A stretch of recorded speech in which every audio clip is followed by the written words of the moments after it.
I'm Jennette McCurdy, and this is your Fanlala First Look. Yeah.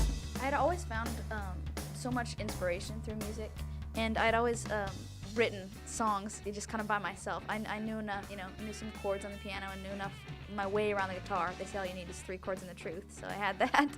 And I would just write on my own all the time. I would write poems and then I'd put melodies to them, and then I would just strum or play and write songs. And then when I was, I guess, 14 is when I started working with co-writers, and that was a whole new process for me because it was so much different than doing something, so different from doing something in your bedroom alone to then working with people who do this professionally for a living. And I really learned a lot, and I started blogging about it. And I started saying how much fun I was having writing songs, and my fans were really curious what I sounded like.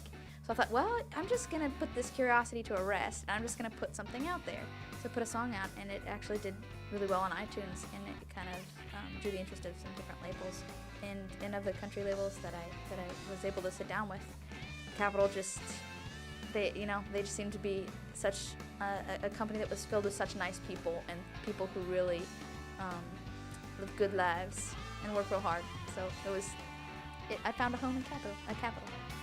I've always loved country music. I've loved all kinds of music my whole life. It's not like I've been particularly, set on one genre at a time, but definitely had a lot of country influences growing up. I mean, it's bizarre to go to these award shows and to get a chance to talk to, Keith Urban or to get the opportunity to write with Lady Antebellum, who I love. It's amazing. It's surreal, I guess. I don't know. The work aspect always feels like it's me, but then when there's something like that comes along, it just doesn't feel like, it feels like it's some other person living that life. It's nuts. I was in Nashville and really, enjoying what I was doing and excited for this new adventure that was, every day is just something new and eventful and crazy.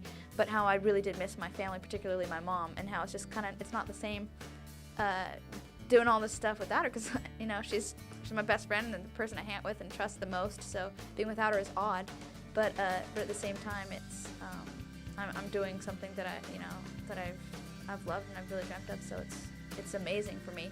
And then that kind of just spawned us all saying, well, let's write about that. What are we, that's really kind of what's being drawn out of us. To me, I think it's sort of strength is kind of a key note throughout the entire album. I like to think that it's something kind of strong and solid that people can use and kind of, say, yeah, that's, this song describes me, this song describes me, and I hope everybody can have their own experiences that they can relate to each individual song. That's the goal, I think, always, because the more personal, I saw this quote one time, it said the more personal the quote was referring to just kind of the arts in any form, and the more personal you get with your kind of interpretation, the more universal the message is going to come out. So that was my goal when writing the album and working on it and singing the songs, recording them. My goal was to get as personal as possible because I knew that would connect more with audiences than if not personal. So I hope that's what happened. Thanks for checking out my Fanlala First Look.